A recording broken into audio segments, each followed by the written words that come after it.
The room fell silent.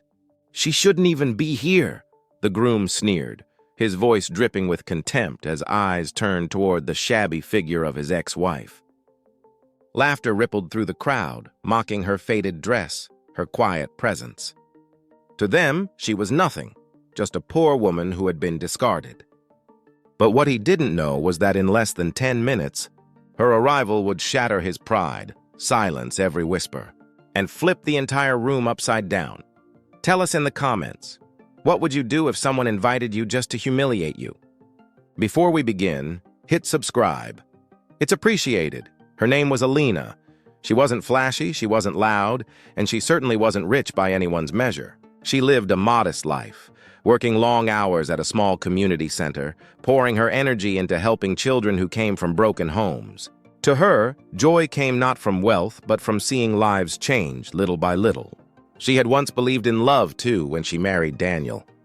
Back then, he was charming, ambitious, and spoke about a future filled with family, a house with a big yard, and the laughter of children echoing through the halls. But reality was not as kind. Their marriage was short-lived, and the world blamed her. Daniel's family, wealthy and proud, whispered that she couldn't give him children. They sneered at her background, her skin color, her humble roots. They told everyone she was the problem, that she had failed as a wife. The truth was different. Daniel carried a secret he never revealed. It wasn't Alina who couldn't have children. It was him. Medically, he was unable, but pride kept him silent, and he let the world drag her name through the dirt. After the divorce, she built her life quietly, with dignity. She focused on her work, avoided gossip, and slowly healed. What she didn't expect was the invitation that came years later. Daniel's wedding to a woman from an influential family. The message wasn't one of kindness. It was an insult wrapped in formality. Everyone knew why she was invited: to sit in the back, to be a shadow of failure, to watch Daniel marry someone better. But Alina wasn't the same woman she used to be. Life had taken her through storms, but it had also given her blessings Daniel knew nothing about. As the wedding day approached, people whispered again. Would she show up? If you were in Alina's shoes, would you go? Would you face the same people who had once torn you apart? She chose to go, but not in the way anyone expected. Do you want me to continue with the rising action next? The morning of the wedding broke with a sky the color of polished steel, heavy and expectant, as if even the clouds sensed something was about to change. Guests began to gather at the grand estate Daniel had chosen for his big day, a place dripping with luxury, chandeliers glittering like frozen stars, velvet carpets rolling across marble floors. The air was thick with gossip, the kind that cut sharper than knives. They whispered about the bride's beauty, the wealth she carried, and most of all, about the ex-wife who had dared to show her face. Alina arrived not on foot, not in a cab, but in a gleaming Rolls-Royce.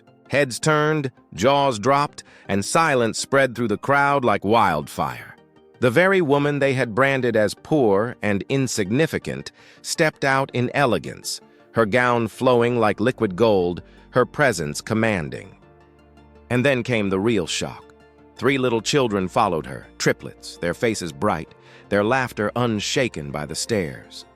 They clung to her hands with trust and love, and in that moment, whispers exploded into gasps. This was not the broken woman they remembered. This was strength personified.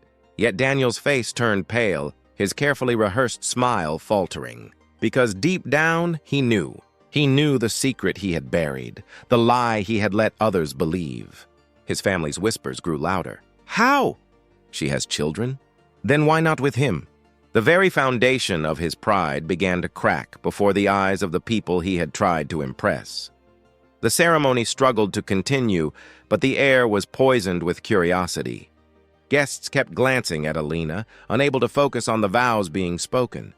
The bride's family exchanged uneasy looks, their confidence shaken. They had believed Daniel's story, that his ex-wife was barren, that she wasn't good enough. Now that lie stood naked before everyone. The children, innocent and unaware, became living proof of Alina's truth. Each smile, each giggle struck harder than any words could. The more people watched, the more their hearts shifted. What was meant to be her humiliation became Daniel's silent trial, but tension wasn't done building. Because soon, whispers would turn into questions, and questions into confrontation. And when prideful men are cornered by truth, they lash out. What do you think Daniel will do next? Fight to hold on to his lies or finally be exposed in front of everyone he tried to impress? Do you want me to move on to the climax now? The music faded, but the tension only grew sharper. Daniel stood frozen at the altar, sweat glistening on his forehead, his bride's hand trembling in his. The eyes of the entire room pressed against him like a spotlight, and no amount of polished marble or golden chandeliers could hide the truth. He had built this moment to showcase his triumph, but now it was collapsing brick by brick. Then came the first question, loud enough for everyone to hear. One of his uncles leaned forward and asked, "If she has children?" "Then why didn't you?" Gasps followed. The bride's family shifted in their seats, their pride unraveling as doubt poisoned the air. Daniel's face twisted. He tried to laugh it off, to wave it away, but his voice cracked under the weight of the moment. He sputtered excuses, claims that the children weren't hers, that she must have married rich, that appearances could be deceiving. But the triplets' resemblance to Alina, their unshakable bond with her, told a story louder than any denial. And then the bride herself pulled her hand away. Her eyes burned with betrayal as she looked at the man she thought she knew. She whispered something no one else heard, but the gesture alone cut through the silence like a blade. The guests shifted, their stares no longer admiring, but condemning.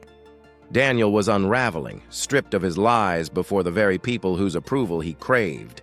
Alina said nothing. She didn't need to.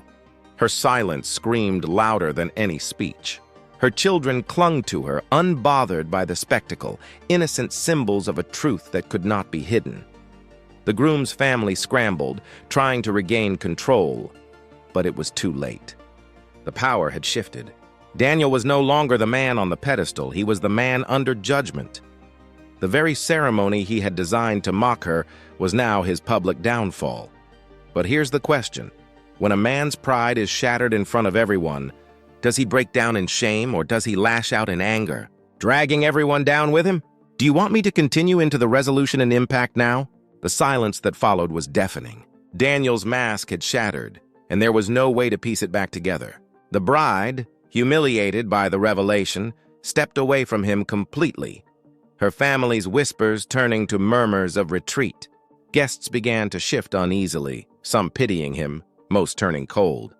He had wanted applause, but all he received was judgment. Alina didn't gloat. She didn't raise her voice or try to humiliate him further. She simply gathered her children close, her head held high, and walked out of the hall with grace that no wealth or title could ever buy. The very act of leaving became her victory, because dignity speaks louder than revenge. The Rolls-Royce doors closed, and with every step it carried her away, the crowd was left with the image of a woman who had risen above hate, above lies, above every insult they had thrown.